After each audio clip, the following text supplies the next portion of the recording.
गाड़ी नंबर तुमने मेरे कभी नंबर। श्री राम जी ने जन्म लिया तब भी किन्नरों का अस्तित्व था।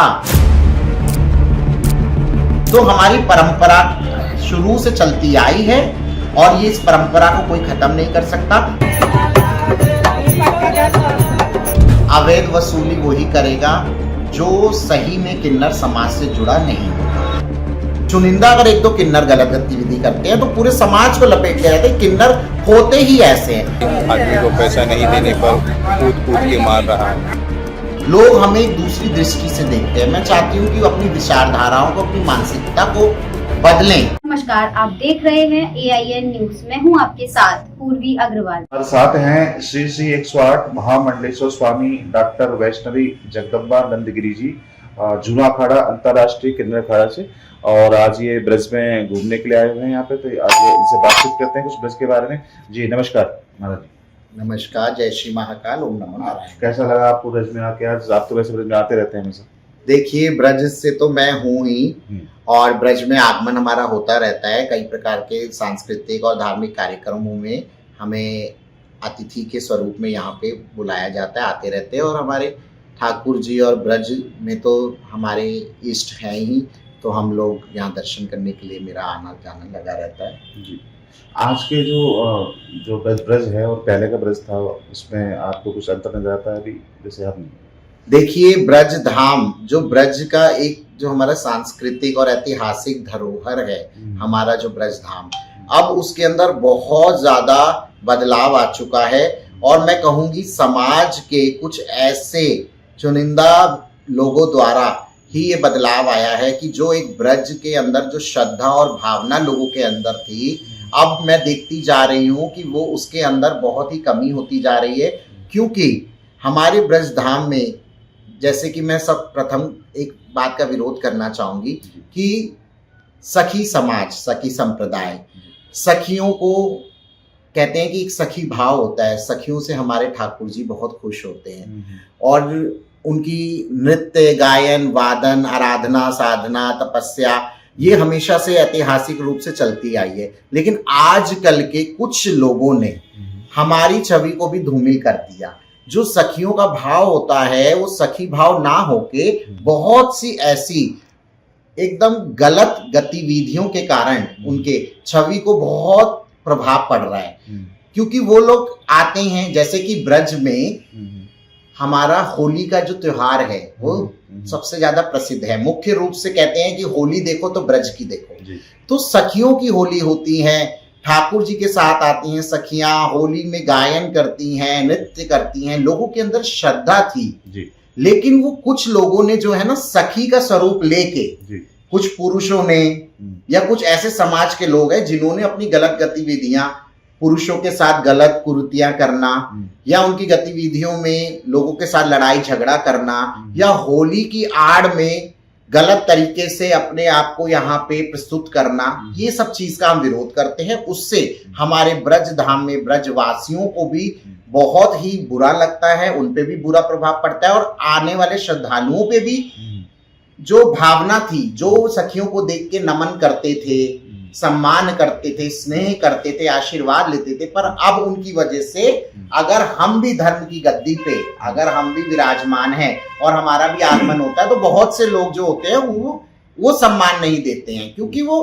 कहते हैं ना कि एक मछली पूरे तालाब को गंदा करती है, तो कुछ चुनिंदा लोगों की वजह से पूरे समाज पे प्रभाव पड़ता है इस चीज का। लेकिन जैसे आप, मैंने देखा कि आप डॉक्टरेट किए हुए हैं और आपने काफी जो है संस्कृति के अंदर आपने महारत हासिल कर रखी है, तो अभी तो बहुत आगे बढ़ रहे हैं आप, आपके हिसाब से अगर देखा जाए तो परिवर्तन तो हो रहा है, ऐसी बात नहीं है? देखिए, समाज में परिवर्तन हो रहा है और हमें भी अवसर प्रदान किए जा रहे हैं और हम लोग भी अब शिक्षित है। क्योंकि पहले किन्नर समाज के अंदर एक अभाव था शिक्षा का, जिसकी वजह से इंग्लिश में कहते हैं गैप ऑफ कम्युनिकेशन था। एक हमारी मेन स्ट्रीम सोसाइटी से और हमारी कम्युनिटी के जो कन्वर्सेशन नहीं हो पाता था, लोग हेजिटेट करते थे, या हमारी जो परंपराएं थी उसमें लोगों को पूर्ण रूप से ज्ञान नहीं था। बहुत सारी भ्रांतियां फैलाई गई हमारे समाज के प्रति। आपने सुना होगा, जैसे कहते हैं कि किन्नर लोग बच्चा चुराते थे, या उनको जब उनकी मृत्यु हो जाती है तो उनको चप्पलों से मारा जाता है, घसीटा जाता है, या घर में दफना दिया जाता है, या उनको कोई देखे ना, या उनको कोई देख ले तो उनके साथ बुरा हो जाएगा, या कई लोग कहते हैं अच्छा हो जाएगा। तो ये सब भ्रांतियां, क्योंकि लोगों को पूर्ण रूप से ज्ञान ही नहीं था समाज में। अब हम हैं शिक्षित, अब हम हमारे जैसे लोग, जैसे हर फील्ड में, राजनीति, चिकित्सा, शिक्षा, है ना, और बड़ी बड़ी MNCs में, चाहे वो मेकअप आर्टिस्ट हो और कलाकारी, वो तो हमें ईश्वर का दिया हुआ वरदान है कि हम लोग जन्म से ही कलाकार होते हैं। हमें वो कलाओं से हम निपुण होते हैं, वो हमें परमात्मा ने हमें जन्म से ही दी होती है। तो इस वजह से अब हम अवसर मिल रहे हैं और हम भी आगे बढ़ के समाज में सामाजिक कार्य कर रहे हैं और अपने समाज को प्रस्तुत कर रहे हैं एक सकारात्मक स्वरूप में। एक भगवा आपने रूप धारण किया हुआ है, आप महामंडलेश्वर भी हैं, तो एक आध्यात्म के रूप में अगर बात करो तो आप क्या समाज को संदेश देना चाहिए? देखिए, मैं ये कहना चाहूंगी कि जो समाज को नहीं पता था कि हमारे वेदों में, पुराणों में, महाकाव्यों में, धर्म ग्रंथों में भी हमारा उल्लेख, हमारा अस्तित्व हमेशा से रहा है। चाहे वो महाभारत में शिखंडी का स्वरूप हो, चाहे वो श्री राम जी जब जा रहे थे सरयू नदी से वनवास के लिए, तो वहां हमारे बुजुर्ग, हमारी किन्नर माताओं ने तपस्या करी। उन्हीं का, श्री राम जी का ही हमारे प्रभु का आशीर्वाद है कि कलयुग में उन्होंने कहा आप जिसको आशीर्वाद दोगे वो फलित होगा और जिसको अभिशाप दोगे वो भी फलित होगा। लेकिन अभिशाप का लोगों ने गलत ही उसका, कहते हैं ना, कि अर्थ निकाल लिया। अभिशाप का मैं ये कहना चाहूंगी, अगर आप किसी पुरुष और स्त्री को भी अगर दुखित करोगे, उसका अपमान करोगे, उसका उपहास उड़ाओगे, उसका शोषण करोगे, उसको प्रताड़ित करोगे, तो उसके मन से निकली हुई दुखित जो भावनाएं हैं, वो अगर आप वो शब्द अपने मुखारबिंद से आपके लिए निकाले तो वो अभिशाप स्वरूप ही आपको लगेगा। ऐसा नहीं कि अगर आप कुछ पैसों के लिए अगर आपको बोले पैसे नहीं दे रहे, नेक नहीं दे रहे, तो आपको अभिशाप लगेगा। ये गलत बात है। और साथ ही साथ मैं ये कहना चाहूंगी कि जिस प्रकार हमारा अस्तित्व रहा है, उसी प्रकार हम आज धर्म की यहाँ गद्दी पे विराजमान हैं और हम धर्म का प्रचार प्रसार कर रहे हैं, अपने सत्य सनातन धर्म की ध्वजा को लहरा रहे हैं। सभी तीर्थों में जाकर, सभी कुंभ, महाकुंभ, अर्ध कुंभ में जाकर हमारा किन्नर, अंतर्राष्ट्रीय किन्नर अखाड़ा लगता है और हम सभी लोग, जितने भी टीनेजर्स हैं, जो भी नए नए बच्चे हैं, नई जनरेशन, वो भी आती है, हमसे आशीर्वाद लेते हैं और हम सबका मार्गदर्शन करते हैं और जो भ्रांतियां हैं उसको दूर करके, उनको हटा के उनके माइंड को वॉश करते हैं और जो सच्चाई है हम उसको बताते हैं कि इस तरीके से आपको हम लोगों का सम्मान करना चाहिए और हम भी आम इंसान हैं आप ही की तरह। ठीक है। ये अभी अपने नेक की बात की है, उसी में जैसे सुप्रीम कोर्ट ने अभी जो है नेक मांगने के ऊपर जो आपकी फाइल लगी थी उसको खारिज कर दिया गया, उसमें क्या कहेंगे? देखिए, ये हमारा पारंपरिक, एक हमारी परंपरा है, पारंपरिक व्यवसाय। ये त्रेता युग में भी जब श्री राम जी ने जन्म लिया तब भी किन्नरों का अस्तित्व था और हम मंगलमुखी कहे जाते हैं। हम मांगलिक कार्यों में हमारी उपस्थिति होती है गायन वादन करके। द्वापर युग में जब हमारे नंद लाला ने जन्म लिया तब भी श्री कृष्ण जी के जन्म पे नंद बाबा, यशोदा मैया ने उस टाइम भी गायन वादन करा के हम लोगों ने आशीर्वाद दिया हमारी किन्नर माताओं ने, और उन्होंने भेंट स्वरूप हमें नेक दिया। उस समय पे मुद्राएं चलती थी, आभूषण चलते थे, तो वो वस्त्र चलते थे, उन्होंने वो दिए। तो हमारी परंपरा शुरू से चलती आई है और ये इस परंपरा को कोई खत्म नहीं कर सकता। और कुछ लोगों की गलत गतिविधियों की वजह से अगर हमारे पूरे समाज को, उनकी छवि को धूमिल किया जा रहा है तो ये बिल्कुल गलत है।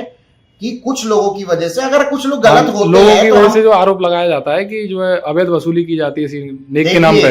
अवैध वसूली वही करेगा जो सही में किन्नर समाज से जुड़ा नहीं होगा।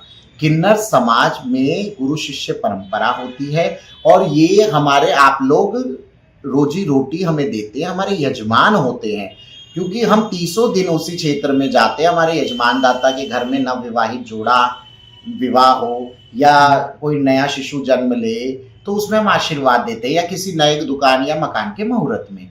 तो प्रेम से, स्नेह से, सम्मान पूर्वक ही नेक लेना चाहिए और देना भी चाहिए। हाँ, अगर कोई गलत गतिविधि करता है, पांचों जैसी नहीं होती। जैसे कोई स्त्री गलत होती है, सब नहीं कहते कि सारी स्त्रियां गलत है। कोई पुरुष गलत होता है तो ये नहीं कहते सभी पुरुष गलत है। लेकिन कुछ चुनिंदा अगर एक दो किन्नर गलत गतिविधि करते हैं तो पूरे समाज को लपेट लिया जाता है। किन्नर होते ही ऐसे हैं, जो कि बिल्कुल गलत है।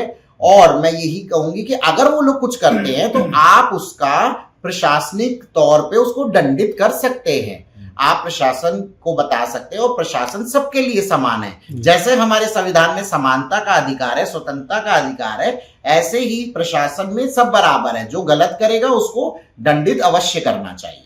तो अभी देखा जाए तो अभी आप शिक्षित भी हैं और समाज के अंदर एक अच्छा आपको ओहदा मिला हुआ है, और बराबरी की बात करें, अब सब जगह मान सम्मान वाली बात है, तो अब कुछ विशेष आप कहना चाहेंगे समाज के लिए? देखिए, मैं ये कहना चाहूंगी कि अभी भी हमें कहते हैं ना कि जब सन 2019 में एक्ट बना, जब नालसा जजमेंट 2014 में आया, उसी के आधार पे 2019 में कानून बना जिसमें तृतीय लिंग का कॉलम आया।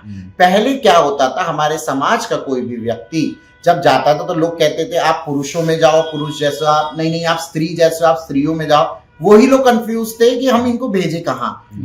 तो तब ये आया कॉलम कि अब हम अपने अस्तित्व को, अपनी पहचान स्वयं निर्धारित करते हुए, थर्ड कॉलम को चुनते हुए उस पर हम मार्क कर सकते हैं कि हम तृतीय लिंग हैं, थर्ड जेंडर।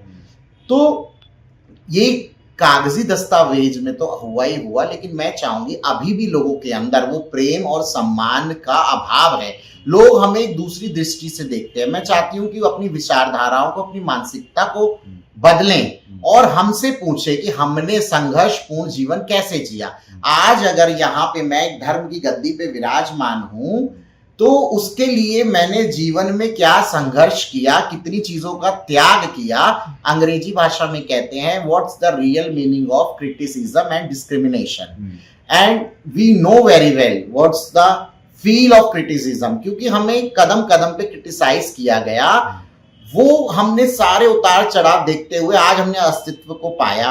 अपने परिवार से लेकर, समाज से लेकर, रिश्तेदारों से लेकर, और ऐसे बहुत से हमारे धर्म के क्षेत्र में भी विरोधी थे, पर हमने अपनी लड़ाई लड़ी। अपना अधिकार के लिए, हमने अपने अस्तित्व के लिए हमेशा लड़ाई करके आज हम अगर इस मुकाम पे है, आज हम इस धर्म की गद्दी पे है, तो हम चाहेंगे कि लोगों का सही मार्गदर्शन हो, अपने सनातन धर्म, अपने सनातनियों की रक्षा हो।